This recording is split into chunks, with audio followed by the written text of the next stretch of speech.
Oh,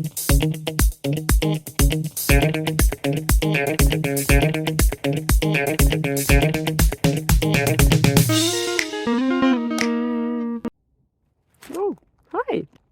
Yeah, today there is a little bit of a perspective change happening, because sometimes the answers are in the details, you know. Will it be the case for the next question? Let's see.